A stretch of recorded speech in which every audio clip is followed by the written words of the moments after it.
How's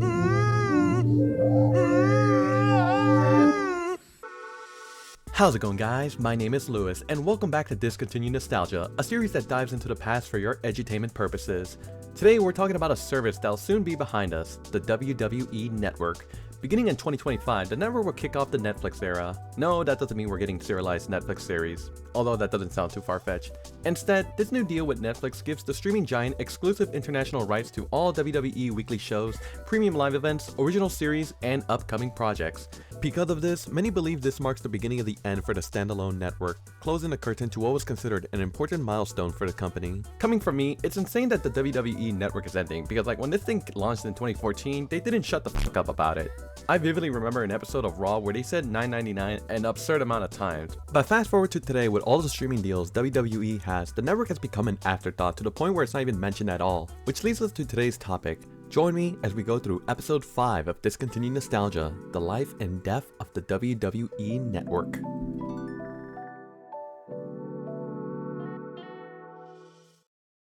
Before we dive into the meat and potatoes of this topic, let's start at the very beginning of WWE home media as a whole. Before streaming became the norm, WWE released their content on VHS and Betamax tapes, distributed by Coliseum Video under the name WWF Official Video. It wouldn't be until 1997 when the WWF and Coliseum Video's contract expired, and the Federation instead to opt in to create their own physical media subsidiary to produce DVDs under the banner of WWF Home Video, where it would later get the F out. Unfortunately for physical media lovers, WWE axed the subsidiary in December 2023, marking the end for official WWE physical media. Yet, long before ending their home media operations, the company would begin conceptualizing the idea for a broadcasting service. Its origins go back to the year 2000. In March of that year, the WWF had decided to cancel their television distribution agreement with the USA Network and instead sign a 5-year deal with CBS to air Raw on TNN. The execs over at the USA Network wouldn't be happy about this deal, and it would sue the Federation for allegedly breaching their contract for getting in touch with Viacom. Sadly for the USA Network, they would come short in the court battle. And so, they went forward to airing Raw on TNN, which would later become Spike TV in 2005. An interesting tidbit from this lawsuit, though, was a testimony from then CEO Linda McMahon. It was revealed that before reaching out to Viacom, Linda had contacted USA executives about wanting to buy the Sci-Fi channel and revamp it into a dedicated wrestling network. This idea was swiftly dismissed by USA President Barry Baker, who said, quote, "I can tell you right now, Linda, you're not gonna get anyone to give you a network." And that's essentially what the WWF Network was, a concept. Yet that would all change when in 2004, WWE launched an on-demand streaming service named WWE 24/7 On Demand. This will be available on Comcast, Verizon Fios, AT&T Uverse, and many other smaller cable providers. But compared to today, the selection of WWE 24/7 On Demand was a lot more limited, as it only offered 40 hours of a monthly rotational assortment of content from WWE, WCW, ECW, and several archive programs from other promotions massacred by the Fed. So yeah, you didn't really have everything in the palm of your hand. Another annoyance to the service was that a lot of content had to be censored. Due to most of the content at the time being produced before 2002, a lot of the footage had to blur out and censor the old WWF logo and references like if they were decapitated heads on a dark web video. This is because of the legal dispute between the WWE and the real WWF, like the panda people. Yet by 2012, they would reach a settlement to allow usage of the WWF logo only in archival footage. So for a while, younger fans like myself didn't even have a clue that the WWE used to be the WWF. While WWE 24/7 On Demand was moderately successful, reaching around 115,000 subscribers at its peak, Vince McMahon was already working on turning this venture into a full TV channel. In an August 2009 interview with Company Town, Vince expressed his hopes to launch a basic tier wrestling channel within 2 years. While a dedicated wrestling channel might sound niche, other sports like golf and baseball have their own channels as well, so it's not like this idea was completely crazy. Just 2 years after that interview, on a September 2011 episode of Raw, the first teaser trailer for the WWE Network would premiere, and was advertised for a 2012 release date. This will also mark the first appearance of the current WWE logo, appearing a whole 3 years before it became the company's official mark.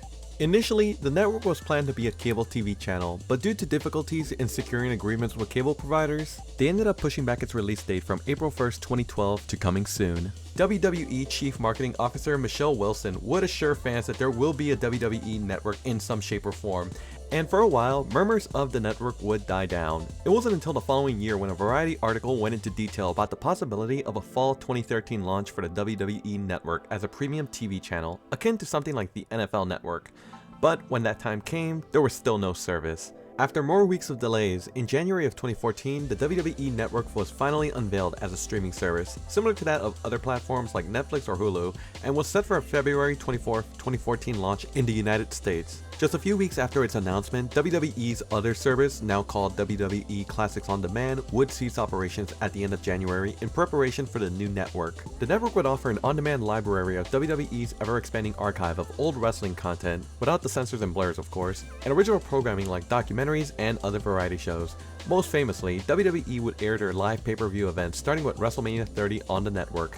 While not commonplace to watch pay-per-views on devices that aren't traditional TV, back in 2014, this was truly groundbreaking as it really changed the pay-per-view landscape overnight. Like you seriously had no idea how awesome it was to watch WWE content on my Xbox. Like, this was everything I ever dreamed of. No longer did people have to cough up nearly $60 to their cable provider to watch a hit or miss pay-per-view, when they could just pay $9.99 to watch a probably worse pay-per-view. But hey, you still get the library. Of course, cable providers like DirecTV were less than thrilled with the fact that WWE was going to cut deep into their pay-per-view revenue source and threatened to drop them from carrying their pay-per-views.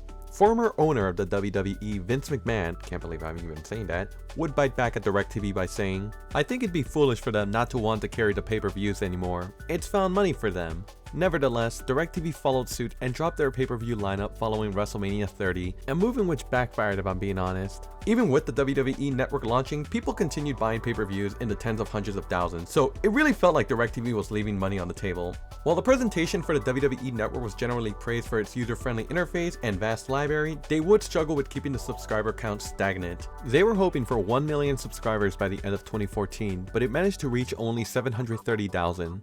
As you may or may not know, running a streaming service is a costly venture, and due to the low turnout in subscribers mixed in with how shitty the WWE product was around this time, it caused its stock to completely tumble in 2014. Another inconvenience from users signing up was that they were paying a 6-month commitment for the network, meaning you were paying $60 instead of the $9.99 a month offer they were shoving down everyone's throat. This was probably done in an effort to prevent people from unsubscribing after just 1 month. This, however, would be removed a few months later with no commitment required.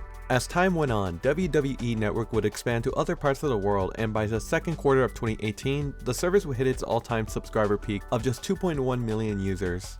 Yet by this point, fan reception of WWE's product was at an all-time low, and subscriptions began to decline slowly.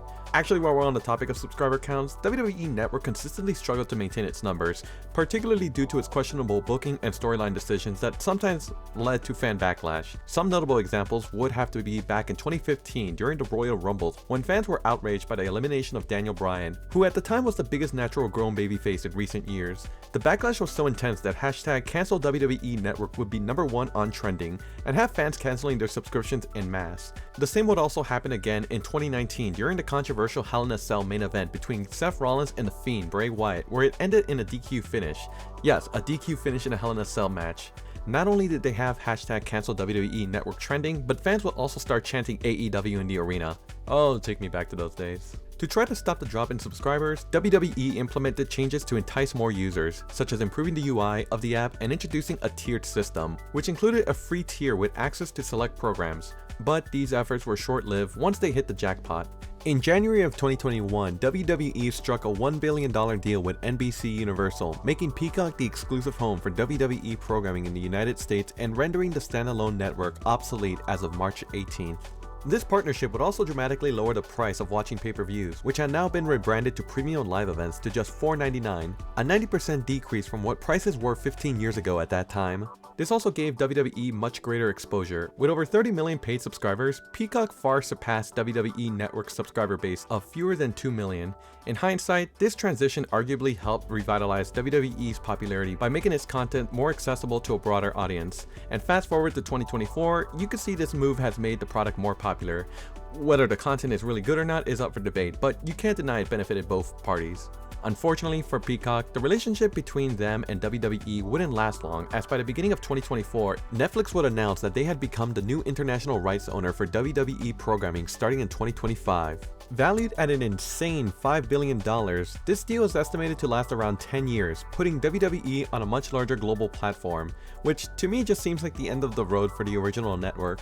Although WWE hasn't made an official statement about the network's future, many journalists in the wrestling industry like Dave Meltzer have kind of just confirmed this as a fact, so yeah, it's safe to say that its days are numbered. It's pretty insane how the network is going defunct after 11 years. I really remember using this service a lot, especially for high school. Just watching every pay-per-view was a dream come true. Along with shows like Swerved, Camp WWE, Too Hot for TV. I mean, those were pretty interesting shows to watch at the time. I mean, they'll probably be now on Netflix, so it's not like they're gone forever, but still, it's pretty sad to see the original platform go. It kind of makes me feel a little bit old too. Anyways, that was the life and death of the WWE Network. Thank you so much for making it to the end of this video. If you like what you saw, consider checking out the other episodes of Discontinued Nostalgia. Also, please leave a like and subscribe. My name is Lewis, and I am out.